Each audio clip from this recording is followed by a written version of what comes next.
नमस्कार, संविधान लाइव में आपका स्वागत है। आज आंदोलन अपडेट में हम बात करेंगे दो खबरों पर। पहली खबर रांची से है। रांची में फादर स्टेन स्वामी 83 साल के एक सामाजिक कार्यकर्ता, मानवाधिकार कार्यकर्ता, जिनसे देश के कई लोगों ने सीखा है, जिनकी प्रतिबद्धताओं के प्रति किसी को शक नहीं है, उन्हें आज गिरफ्तार कर लिया है राष्ट्रीय जांच एजेंसी ने। राष्ट्रीय जांच एजेंसी ने फादर स्टेन स्वामी को भीमा कोरेगांव मामले में गिरफ्तार किया है, जिसको लेकर पहले भी उनसे पूछताछ होती रही है। हालांकि फादर स्टेन स्वामी लगातार ये कहते रहे हैं कि वे ना तो कभी भीमा कोरेगांव गए और ना ही उनका किसी तरह का उस घटना से संबंध है। हालांकि वे उस घटना में यलगार परिषद जो बनी थी और यलगार परिषद में जो मुद्दे थे उनसे कभी उन्होंने इनकार नहीं किया है। लेकिन एक 83 साल के बुजुर्ग को ये सरकार जब गिरफ्तार करती है तो उसके पीछे कई सवाल खड़े होते हैं। सवाल दो तरह के हैं। एक सवाल कानून व्यवस्था से जुड़ा है, कानूनों के पालन से जुड़ा हुआ है। जाहिर सी बात है कि किसी भी कानून का पालन करना जितना व्यक्ति के लिए महत्वपूर्ण है, उतना ही सरकार के लिए। फादर स्टेन स्वामी काम क्या कर रहे थे, ये समझना भी जरूरी है। फादर स्टेन स्वामी कर रहे थे जो आदिवासी कानून है, पेशा कानून है, भूमि अधिग्रहण कानून है, फॉरेस्ट एक्ट है, लैंड राइट एक्ट है, इन सबको लेकर इनके जो नियम हैं उनका सुनिश्चित हो, उनका पालन, आदिवासियों के उनके हक मिले, उनकी जमीन पर अधिकार उनका सुनिश्चित हो, इसके लिए वे लड़ाई लड़ रहे थे। और ये लड़ाई आज से नहीं, वो दशकों से लड़ते रहे हैं। मैं निजी तौर पर कह सकता हूं, जब मैं 20 साल पहले झारखंड में था, हम सभी स्टेन स्वामी के पास जाते थे, खबरों के लिए बात करते थे और उन्होंने हमेशा अपने दरवाजे सामाजिक कार्यकर्ताओं, पत्रकारों, सोचने समझने वालों के लिए खुले रखे हैं, उनसे बात करते रहे हैं। उन स्टेन स्वामी को पिछले कई दिनों से एनआईए अपने रडार पे लिए हुए था, उनसे पूछताछ की जा रही थी। पिछले 7 अगस्त को भी उनसे 7 से 15 घंटे तक की लंबी पूछताछ की गई। 2 बार उनके घर पर रेड डाली गई। उनके लैपटॉप से कहा गया कि उनके पास माओवादी साहित्य बरामद हुआ है, वो साहित्य के बारे में बात की गई। तो ये सारी घटनाएं लगातार चल रही थी और ये आशंका थी भी कि फादर स्टेन स्वामी कभी भी गिरफ्तार हो सकते हैं। और पिछले 6 अक्टूबर को, अभी 4 दिन पहले ही, फादर स्टेन स्वामी ने जो वीडियो यूट्यूब पर अपलोड किया था उसमें भी उन्होंने ये बात कही थी कि कभी भी वो भी गिरफ्तार हो सकते हैं और उनके किसी साथी को भी, आप लोगों को भी, किसी को भी गिरफ्तार किया जा सकता है। आइए पहले हम ये वीडियो सुन लेते हैं, क्या कहते हैं स्टेन स्वामी। बहुत सारे लोग हजारों में अभी जेल में बंद हैं, विचाराधीन कैदियों के रूप में, अंडर ट्रायल प्रिजनर के रूप में। उनके पक्ष लेके मैं हम लोग बहुत लोग मिलकर, मध्य भारत से सभी लोग मिलकर एक संस्था शुरू किए, परसिक्यूटेड प्रिजनर सॉलिडारिटी कमेटी नाम से। उसके द्वारा हम लोग केस भी फाइल किए हैं। और अभी केस की सामना करने के बदले अभी सरकार मुझे रास्ते से हटाने की कोशिश कर रही है। और उसका पहला मौका था कि भीमा कोरेगांव, जबकि मैं कभी भीमा कोरेगांव गया भी नहीं, लेकिन उसमें एक संदिग्ध के रूप में डाला गया। उसके तहत मुझे 2 बार रेड किया गया। अभी पहले पुणे पुलिस कर रही थी, अभी एनआईए कर रहा है। और एनआईए तो 15 घंटा मुझे पूछताछ किया। और उसके मेरे सामने ऐसे कुछ एक्सट्रैक्ट को रखने लगा जो माओवादियों के बीच में कुछ कम्युनिकेशन हो रहा था। मुझे किसी प्रकार का संबंध नहीं था उसमें, लेकिन वो सब मेरे सामने रखा गया। ही बोल के ये सब मेरे कंप्यूटर में पाया गया। इस सब को मैं इनकार करके आया हूँ। इसलिए अभी बॉम्बे एनआईए ऑफिस से मुझे मांग किया जा रहा है कि मैं बॉम्बे जाऊँ। और मैं इनकार करते रहता हूँ कि मैं बॉम्बे नहीं जाऊँगा, क्योंकि पहले मेरी उम्र है 83 ईयर्स ओल्ड, सेकंड, मेरे कुछ ऐसी कुछ स्वास्थ्य की समस्याएं भी हैं। तीसरा, हमारा जो एपिडेमिक, कोरोना एपिडेमिक फैल रहा है पूरे देश में, उसमें मैं एक्सपोज करना नहीं चाहता हूँ। और अंत में झारखंड सरकार खुद बोला है कि 65 साल के ऊपर बुजुर्ग व्यक्ति लोग पब्लिक में ना आए। इस सब के तहत मैं नहीं जा रहा हूँ, लेकिन मैं NIA ऑफिस को बोल रहा हूँ, अगर मुझे और पूछताछ करना हो वीडियो कॉन्फ्रेंस के द्वारा किया जाए। इसी पर मैं अटल हूँ और अटल रहूँगा। और जो भी इसके तहत सामना करना हो मैं करने के लिए तैयार रहूँगा।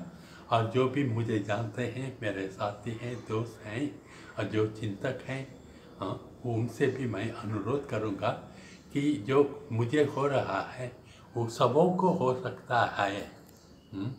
जो जनता के हक के लिए खड़े होते हैं, उसके लिए हम लोग को तैयार रखना है। इसलिए यही संदेश के साथ मैं आप सबों को धन्यवाद देता हूँ। तो बेहद साफ है, फादर स्टेन स्वामी इसमें कह रहे हैं कि वो मुंबई नहीं जा सकते। NIA दबाव डाल रही है उन पर कि मुंबई आकर वो अपना रिकॉर्ड दर्ज करवाएं। फिर गुरुवार को उनसे पूछताछ होती है, रांची दफ्तर में ही उन्हें बुलाया जाता है और शुक्रवार को उनकी गिरफ्तारी हो जाती है। ये गिरफ्तारी एक तरह से सरकार संकेत भी दे रही है और सरकार की ओर से इस गिरफ्तारी के जरिए एक संदेश भी दिया जा रहा है। ये संदेश उन तमाम लोगों के लिए है जो अपने हकों के लिए, अपने अधिकारों के लिए सड़क पर उतर रहे हैं या आवाज उठा रहे हैं कि हम आपको कभी भी गिरफ्तार कर लेंगे। और ये गिरफ्तारियां एक सिलसिलेवार ढंग से हो रही हैं। गौतम नवलखा से लेकर फादर स्टेन स्वामी तक, आनंद तेलतुंबड़े की गिरफ्तारी हो, इन सभी गिरफ्तारियों का एक पैटर्न है। सरकार किसी एक व्यक्ति को जो अपने दायरे में महत्वपूर्ण ढंग से बातों को रखता है या अपने आंदोलन के, अपने अधिकारों के लिए बात करता है, शोषित और वंचित समूहों के, उनमें से किसी एक व्यक्ति को उठाते हैं ताकि 100 अन्य लोगों पर इसका असर हो और वे चुप हो जाएं। लेकिन दिक्कत यहाँ सरकार की दूसरी भी है। ये आवाजें कम होने के बजाय लगातार बढ़ती जा रही हैं। हमने देखा कि किसान आंदोलन लगातार तीखा होता जा रहा है, बेरोजगारी को लेकर जगह जगह प्रदर्शन हो रहे हैं, कर्मचारियों के भीतर कोरोना काल में स्वास्थ्य कर्मचारियों से लेकर नगर निगम कर्मचारियों के बीच तक असंतोष है, जो आदिवासी समुदाय है वहां से लगातार आवाजें आ रही हैं और महिला हिंसा को लेकर पूरे देश में एक वातावरण है। इन सभी घटनाओं को सरकार कैसे डील कर रही है ये सभी देख रहे हैं। कानूनों का पालन सुनिश्चित नहीं हो रहा है और लगातार कड़े कानूनों के जरिए लोगों को ये डर बताया जा रहा है कि अगर सरकार के खिलाफ आप बोलते हैं तो आपको गिरफ्तार करके NIA के जरिए UAPA लगाकर आपको अनिश्चित काल के लिए जेलों में बंद कर दिया जाएगा। तो एक तरह से यह शुरुआत है। हालांकि इसका विरोध भी हुआ है। देश भर के तमाम लोगों ने फादर स्टेन स्वामी की गिरफ्तारी का विरोध करते हुए एक अपील की है और आज दोपहर 2 बजे लगभग 4,500 लोगों ने इस अपील पर हस्ताक्षर किए और उन्होंने फादर स्टेन स्वामी की गिरफ्तारी का विरोध किया। जो बात की हमने और साथियों से, तो उन्होंने कहा कि इस विरोध को लेकर लोग सड़कों पर भी उतरेंगे और इसमें कई आवाजें भी आई हैं। उन आवाजों को भी हम अभी थोड़ी देर से सुनेंगे। फादर स्टैन स्वामी की गिरफ्तारी इसलिए की गई है क्योंकि वो झारखंड में आदिवासियों के हक के लिए खड़े थे, आदिवासियों के जल जंगल जमीन के बचाने के संघर्षों के साथ खड़े थे। वो आदिवासियों के इस मुहिम के साथ खड़े थे कि हम इस देश के सबसे पुराने बाशिंदे हैं, ये हमारे जंगल, ये हमारे गांव, ये हमारा पानी, ये हमारी जमीन, ये हमारी है और हम लड़े हैं अंग्रेजों के खिलाफ, हम लड़े हैं इस देश को आजाद करने के लिए और ये हमारे हक है, ये हमारे पुश्तैनी हक है, हमारे आजीविका है, हमारे इज्जत का सवाल है।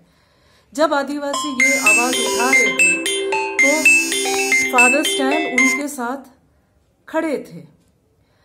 जब आदिवासी गिरफ्तार हो रहे थे, जब आदिवासी जेल में ठूसे जा रहे थे, जब उनकी हत्या की जा रही थी, तो फादर स्टैन खड़े थे बोलने के लिए कि ये अन्याय है, ये संविधान के खिलाफ है, ये इंसानियत के खिलाफ है और इसीलिए मैं इसका विरोध करूंगा। फादर स्टैन वो शख्स हैं जो 83 साल के उम्र में भी हमेशा सच्चाई के लिए, इंसानियत के लिए हमेशा खड़े रहे हैं। उस व्यक्ति को गिरफ्तार करना आजाद भारत के लिए बहुत ही शर्मनाक है, बहुत ही शर्मनाक है कि जो संवैधानिक मूल्यों के लिए, इंसानियत के लिए आवाज उठाते हैं, आप उनको गिरफ्तार इस तरह से करते हो। फादर स्टैन को भीमा कोरेगांव केस में गिरफ्तार किया गया है, जबकि उनका भीमा कोरेगांव से कुछ भी लेना देना नहीं है, उनका महाराष्ट्र से कुछ भी लेना देना नहीं है। उनको इसीलिए गिरफ्तार किया गया है क्योंकि वो गरीब लोगों के इज्जत से जीने के हक के लिए खड़े हैं और उनके साथ खड़े हैं, उनके संवैधानिक अधिकारों के लिए खड़े हैं। और 2 दिन पहले उन्होंने जो वक्तव्य रिकॉर्ड किया है, उन्होंने उस वक्तव्य में बोला है कि आज मेरी बारी है, लेकिन कल सब जो हक के लिए खड़े होंगे, जो संविधान के लिए खड़े होंगे, उन सबको प्रताड़ित किया जाएगा। पर इस प्रताड़ना को हम झेलेंगे, हम लड़ेंगे और हम जीतेंगे। फादर स्टैन के साथ पूरा आदिवासी समाज है, सब आदिवासी संगठन है और हम आजाद देश के आजादी के मूल्यों के लिए खड़े हैं उनके साथ। जिंदाबाद। भारतीय महिला फेडरेशन मध्य प्रदेश 84 वर्षीय फादर स्टैन स्वामी की गिरफ्तारी का सख्त विरोध दर्ज करती है। फादर स्टैन स्वामी पिछले अनेक वर्षों से झारखंड में आदिवासियों और वहां के स्थानीय निवासियों के हक और अधिकारों के साथ साथ जल जंगल जमीन के लोगों के हक की लड़ाई को शांतिपूर्वक तरीके से लड़ रहे थे और आवाज भी उठा रहे थे, शांतिपूर्वक तरीके से उनके हक और अधिकारों की आवाज उठा रहे थे।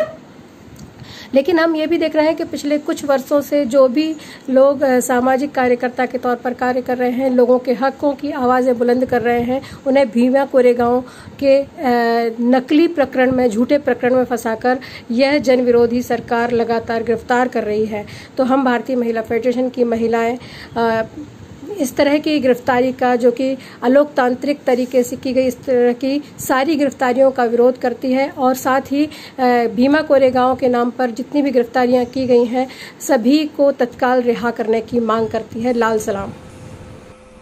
तो ये मामला लंबा चलेगा और इसमें कुछ और भी गिरफ्तारियां हो सकती हैं, ऐसी आशंका है।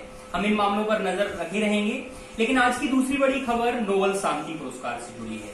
नोबेल शांति पुरस्कार के लिए जहां तमाम मीडिया हाउस और मुख्यधारा में जिन लोगों के नाम थे, उनमें डोनाल्ड ट्रंप से लेकर बेंजामिन नेतन्याहू तक की बात की जा रही थी। लेकिन हम सभी जानते हैं कि शांति के लिए उनका योगदान क्या है।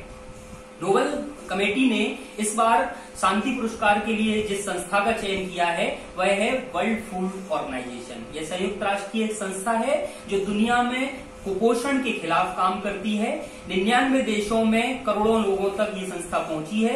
इस संस्था के बारे में और इस पुरस्कार के बारे में आइए विकास संवाद से जुड़े सचिन जैदी की बात। वर्ल्ड फूड प्रोग्राम को शांति का नोबेल पुरस्कार मिलना इस बात का परिचायक है कि कहीं ना कहीं अगर विश्व में हमको एक शांतिपूर्ण वातावरण पैदा करना है, एक बेहतर समाज की स्थापना करना है, तो सबसे उसका बुनियादी कदम जो है वो कहीं ना कहीं भुखमरी से मुक्ति, खाद्य सुरक्षा से मुक्ति से ही शुरू होता है।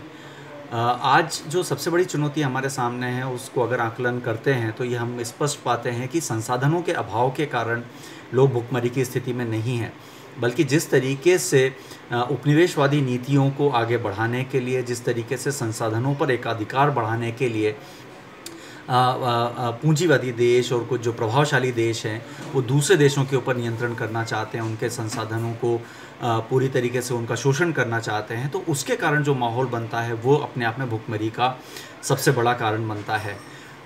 ये आज एक बड़ा सवाल इसके साथ खड़ा हुआ है कि केवल राहत कार्यों से ही भुखमरी से नहीं निपटा जा सकता है। उसके लिए बहुत ज़रूरी होगा कि दुनिया में शांति की स्थापना की जाए, और शांति की स्थापना जो है वो ताकत से और हथियारों से और युद्धों के माध्यम से नहीं हो सकती है।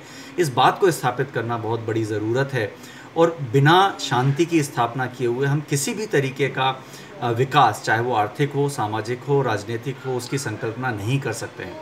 जिस रूप में आज आर्थिक विकास की संकल्पना की जा रही है वो मूलतः हिंसा पर आधारित है, और उसका सबसे बड़ा प्रमाण यह है कि जिस तरीके से हमारे यहाँ पूरे देश में और दुनिया में जिस तरीके से आर्थिक गैर बराबरी बढ़ी है, उससे ये साफ चीज़ दिखाई देती है कि पूंजी पर एकाधिकार बढ़ा है, और एकाधिकार बढ़ने के कारण समाज का एक बहुत बड़ा तबका जो है वो भुखमरी की स्थिति में गया है। तो कहीं ना कहीं अगर ये स्थिति चरम पर पहुंचेगी तो हम समाज के भीतर जो है वो एक शांतिपूर्ण वातावरण की, समतामूलक समाज की, न्याय की अपेक्षा नहीं कर सकते हैं, उसकी कल्पना नहीं कर सकते हैं। तो ये बहुत ज़रूरी है कि हम भुखमरी से मुक्ति को जो है वो शांति से जोड़ करके भी देखें, उसका जो न्याय के साथ संबंध है उसके साथ जोड़ करके भी देखें, और जो उसके साथ लोकतंत्र और जमहूरियत का जुड़ाव है उसको भी हमको समानांतर रूप से स्वीकार करना पड़ेगा। और आज जिस तरीके की परिस्थितियां देश और दुनिया में बनी हुई हैं, वहाँ पर विश्व खाद्य संगठन को नोबेल पुरस्कार मिलना शांति का अपने आप में एक बहुत स्पष्ट सूचक है, संकेतक है। मुझे लगता है कि इसको हमारी सियासत में चर्चा के तौर पर आगे बढ़ाने की बहुत ज़रूरत है। जाहिर सी बात है कि भूख और युद्ध एक दूसरे से जुड़े हुए हैं।